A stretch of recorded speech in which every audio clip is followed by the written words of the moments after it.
আসসালামু আলাইকুম। আজকে আমরা চলে আসলাম মুন্সিগঞ্জের বিখ্যাত আলু খেতে। এই যে পুরোটা জায়গা দেখছেন, এই পুরোটাই আলু ক্ষেত। একটু সামনে কিছু লাউ এবং বিভিন্ন প্রকার সবজি নিয়ে একটি জায়গা আছে, আমরা কিছুক্ষণ পরে এটা দেখাবো।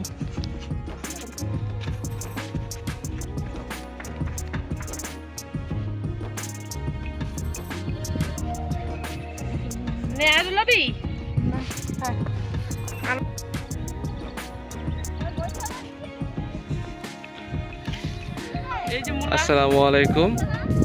আজকে আমরা চলে আসলাম ছোট সবজি খেতে লাল শাকের পাশাপাশি এখানে আছে মূলা, সাদা মূলা আছে।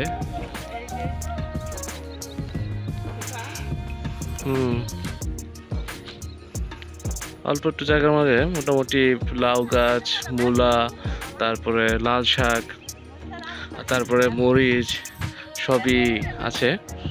আমরা একটু সামনে আগাবো, সামনের দিকে গিয়ে দেখি যে লাউ ক্ষেতের কি অবস্থা।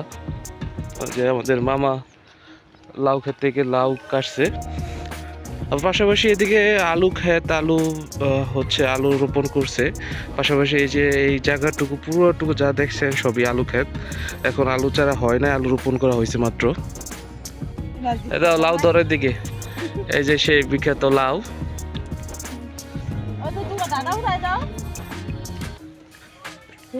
এগুলো কি চারা? এখানে মরিচ চারা আপনার মরিচ চারা লাগাইবো। সব মরিচ চারা না? এগুলো উড়ে এবার আলাদা আলাদা করে ভালো লাগে। এই যে দাদা এখানে লাগাই দিন। এখানে আছে ডাটা, এই যে ডাটা, লাল ডাটা। এগুলো শীতের সকালে একটি সুন্দর পরিবেশ।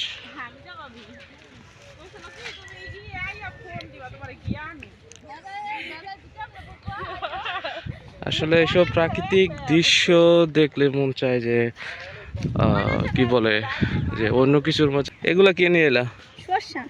সর্ষা না? একটা সর্ষা ফুল পাওয়া গেছে। এদিকে অবশ্য সর্ষা বেশি লাগানো হয় না।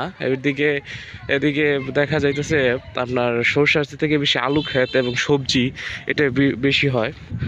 তো আমি আছি এখন মুন্সিগঞ্জ জেলার টঙ্গিবাড়ি থানায়। এখানে সবজি ক্ষেতের পরিমাণ সবচেয়ে বেশি। ঢাকার প্রায় 25% সবজি এই মুন্সিগঞ্জ থেকে যায়।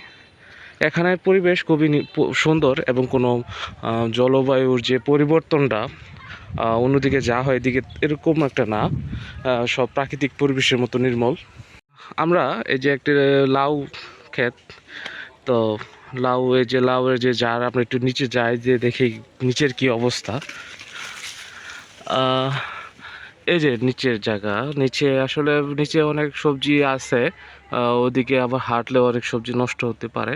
এটা বেশি একটা বড় না, কিন্তু অল্প জায়গার মাঝে উনি লাউ মোটামুটি ভালোই উৎপাদন করছে, লাভরসা ভালো।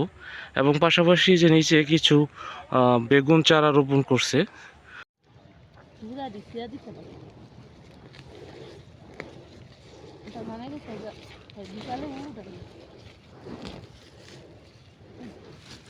গাছ লাগাইছি আমি,